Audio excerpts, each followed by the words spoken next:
Hi, this is Nirmala, advocate Kurnool. చాలా రకాల భూ స్వభావాలు కలిగిన భూముల గురించి మనం వింటూనే ఉంటాము. ఇనామ్ ల్యాండ్స్, వక్ lands, DC lands, endowment lands తో పాటు డాటెడ్ ల్యాండ్స్. అయితే ఈ డాటెడ్ ల్యాండ్స్ అనే పేరు రావడానికి గల కారణాలు కొంచెం విభిన్నంగా ఉంటాయి. ఇవాళ మనము వాటికి గల కారణాల గురించి మాట్లాడుకుందాము. మన తరతరాల నుంచి పలానా భూమిని అనుభవిస్తూ అది మన పూర్వీకుల ఆస్తి అని తెలిసినప్పటికీ కూడా ఆ భూమికి డాటెడ్ ల్యాండ్ అనే పేరు రావడం జరుగుతుంది.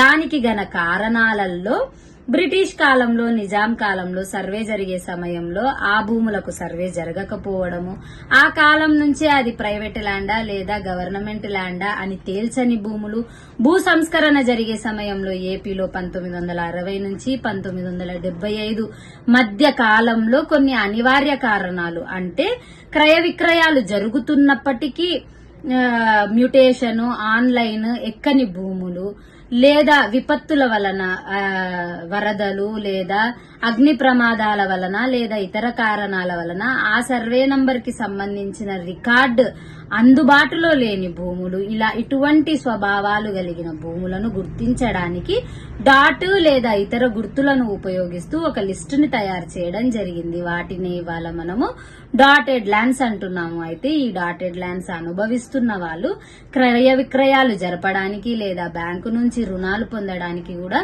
చాలా ఇబ్బంది పడుతుంటారు. అయితే ఎవరికైతే వీటికి సంబంధించిన డాక్యుమెంట్స్ ఉన్నట్టయితే మీరు మీ సంబంధిత తహసీల్దార్ని కలవడం ఎంతో అవసరము. అయితే కొద్దిగా మేరకు ఇలాంటి ల్యాండ్స్ ని క్లియర్ చేసుకుని క్రయ విక్రయాలు జరుపుతున్న వాళ్ళు ట్రాన్సాక్షన్స్ జరిగే ముందు లీగల్ ఒపీనియన్ తీసుకోవడం ఎంతో అవసరం. ఇటువంటి వాటికి సంబంధించి మీకు ఇంకా ఏమన్నా డౌట్స్ ఉన్నట్టయితే మీరు మమ్మల్ని కాంటాక్ట్ అవ్వచ్చండి. ఆర్కే డాకప్, Kurnool and Nandyal branches. Thank you so much.